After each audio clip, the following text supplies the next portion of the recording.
Good morning. Today is the 22nd of 2nd Adar, the 1st of April.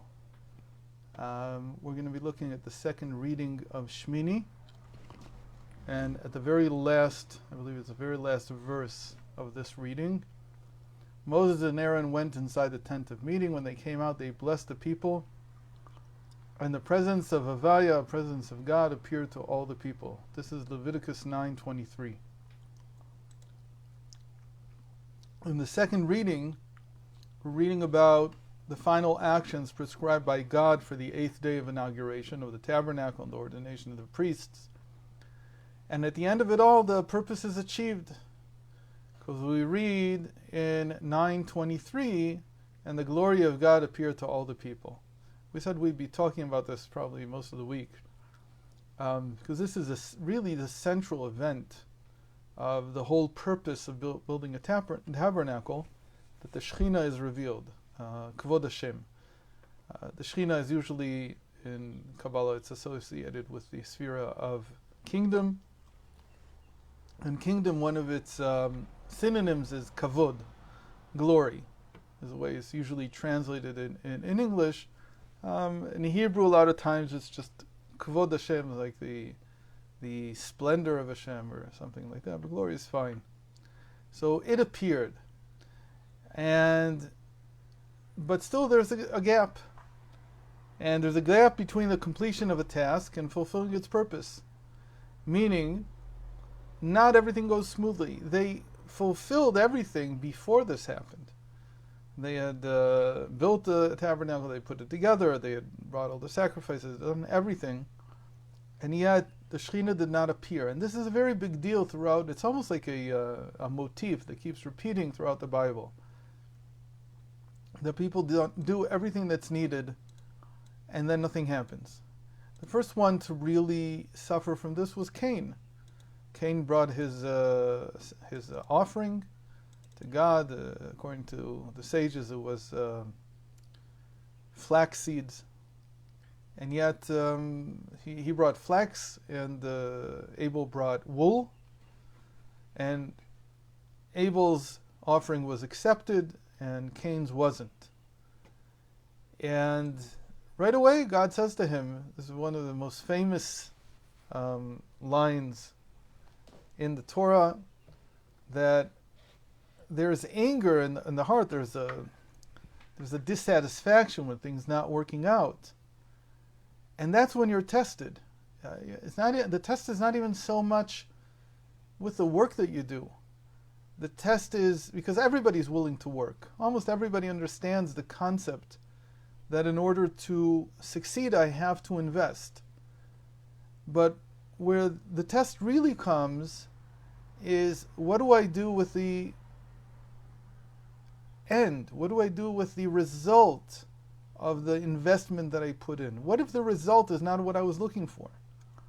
What if the result especially is meant to connect me to God, and I'm not connected? And I feel that nothing's happened, that on the contrary, all my hard work has not paid off. And that was where Cain had to face his evil inclination. It's a very interesting thing. I have someone that I have some correspondence with who's not Jewish, and I once wrote to him that his search for certain things, which I think are really sick in a certain sense, but they come from the evil inclination. And he was so hurt by this. I said he has an evil inclination. But this is exactly what God says to Cain, that you have an evil inclination. We are all inclined from one side of our psyche to seek our self-fulfillment. And when we don't get that fulfillment, we toss everything out. We feel that nothing was worth it. And that really is the test of why you're doing things. This is where the whole concept of lishma in Hebrew, which means in the name of, or for the purpose of, for its own sake, that we do the actions because they're the right thing to do, and not necessarily because of the outcome. Imagine that the Jewish people would have over the generations weighed their connection to God through their success. As far as a people goes, I don't think you could be less successful. I don't think you could put in more work and be less successful. Not that there hasn't been a tremendous amount of success, but it also seems like we're always being punished in some sense, and then things don't work out. So they were faced exactly with this when they built the tabernacle. They did everything that was needed. The task was complete, but the purpose was not fulfilled. The time when a task reaches its completion is a time of struggle. That's where the struggle really is, and requires overcoming our needs, the way that we see ourselves. The reason for this is that the individual who has reached the end of the task feels good about having fulfilled his obligation. That's what we said, that when a person wants to achieve something, he's happy to work for it. So, I worked for it, I deserve the reward. So everybody, when they reach the end of a task, they feel good about themselves. Now, not only am I going to receive my reward, I'm accomplished. I've done some things. But this itself, this feeling of self-satisfaction, creates a crisis. The Baal Shem Tov taught this with relation to the words that God said to the snake in the Garden of Eden when he punished him. And he says that the serpent strikes a person on his heel, and the heel symbolizes the termination, the end, the very end of a good deed. And so it said, and that he shall strike you on your head, says God to Adam, meaning you'll strike the serpent on his head, but he will strike you on your heel. When we're able to handle ourselves properly, we are required to overcome the snake at the near completion of a positive deed. That's where the real struggle is. That's where everything comes to a T. Overcoming the snake means minimizing the feelings of self-satisfaction we might receive, and we all want to receive, from having successfully performed the deed. This takes a lot of the oomph out of doing things. But that's where the test is. Why are you doing it? Are you doing it for the reward? Are you doing it because you just feel good about yourself because you've done something? Or are you doing it because God commanded? When self-satisfaction is put in check, the true purpose of performing good deed to reveal God's glory can be attained. If we cannot control our feelings of self-satisfaction, then it is the snake that has bitten us, causing us to be filled with satisfaction upon successfully completing the action. Now, to really drive it home, when it came to the inauguration of the tabernacle, at the conclusion of all the actions, a crisis occurred before the purpose of and the glory of God appeared to all the people could be realized.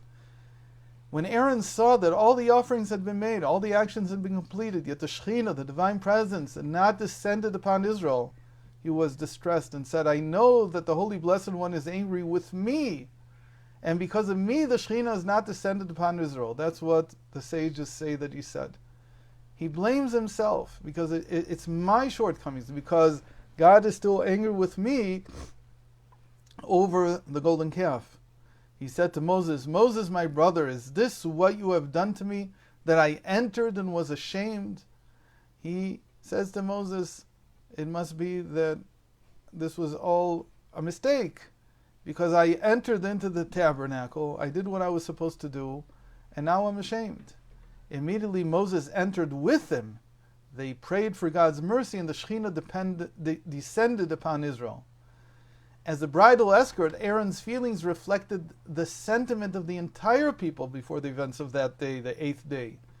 As the sages relate, because for all the 7 days of inauguration, during which Moses assembled the tabernacle daily, served in it, and disassembled it, the Shekhinah did not rest upon it. They did not see the fire descend from heaven. That was the main sign. The Israelites were embarrassed and said to Moses, Moses, our teacher, all the effort we have invested so that the Shekhinah might dwell amongst us, and we would know that we have been forgiven for the sin of the golden calf, is for nothing. So following the people's words to Moses and their anticipation for the divine presence to dwell among them on the 8th day, Then it's emphasized that Aaron entered the tabernacle according to God's direct command, and that his stature was higher than that of Moses. What is this all saying? It's saying that the way that you combat this feeling of self-satisfaction is through a feeling of a broken heart. And as is famous from the Kotzker Rebbe, there's nothing that's more whole than a broken heart. The recognition of one's own deficiencies when the task is completed. In other words, it's not my merit that made this happen. It's God that made this happen. And as people write, and many times in the beginning of a book, an introduction, it's very true. All the good things that are in this book are from my teachers and so on and so forth, and the mistakes are mine. The mistakes are the only things that are really ours. And that saves a person, that brokenheartedness. Again, this brokenheartedness doesn't mean that the person is always morose, he's not depressed, but in fact it's the opposite. It's a feeling of lowliness that brings about true happiness. In a person, by the way, when we do a mitzvah, when we do some commandment, what is a sign that this commandment has brought the Shekhinah down? What is a sign that we've really merited to connect with God? That we are joyous from the act itself. Broken heart does not mean that the purpose is sad, that the person is sad. It means exactly the opposite. That if you have a truly broken heart, and it's broken over the right thing, not that I didn't achieve perfection here. It's broken over the fact that I introduced also all kinds of problems into what I did. The topic itself was right, the deed itself was right, but I also have my shortcomings, and they also figured into this action. Therefore, I don't deserve the credit for what I did. That's a broken heart, that's called lowliness. And the sign then is that a person is filled with joy. The joy is the Shekhinah. It's just called the joy is the higher Shekhinah, glory of God. Shekhinah is lower Shekhinah. There's two different aspects to it. We don't have time now to get into the difference, but in the psyche, the sign of having done something truly for its own sake, because God commanded me, is the joy that I receive after the action is complete. After completing all the actions, Aaron blessed the people with a priestly blessing, a blessing of kindness, which represents an extension of divine energy in the world. In other words, what we're saying is that when the Shekhinah came down, it also affected Aaron. His ability to bless the priestly blessing, even though it has not been said yet in the Torah. It's only going to be said in the book of Numbers, in Parshat Naso. We're long away from it. But he was able to already say it. It overcame him as an inspiration. And then when he reached that state of a broken heart, and he felt that his service did not bring about the revelation of the Shekhinah, and sought mercy with Moses, his brother, and when then the Shekhinah rested upon him, he was able to give the priestly blessing. And that is what Rashi says here on these words, again in Leviticus 9:23. When they came out, Aaron and Moses, they blessed the people. And the blessing was the blessing of the priestly blessing, which again had not been even given yet to Moses. There's another thing that it says here, that the root of the shared blessing, that Aaron did. When they blessed together, I just want to make it complete so you don't understand the wrong thing, they also blessed together. And when they blessed together, they said the verse in Psalms 90:17. They said, "Let the favor of Havaya, our God, be upon us. May He, the divine presence, lie in your handiwork." And favor is always understanding that, again, this idea of joy that comes out as this blessing that they gave, that Tehah Shechina Shura b'maaseh yedechem. May He, the one who is the divine presence. And again, according to another interpretation, Moses entered with Aaron to teach him about the act of burning the incense, which involves an aspect of judgment and destruction, and that will be a topic a little bit later in the week. Thanks for joining. Hope to see you tomorrow.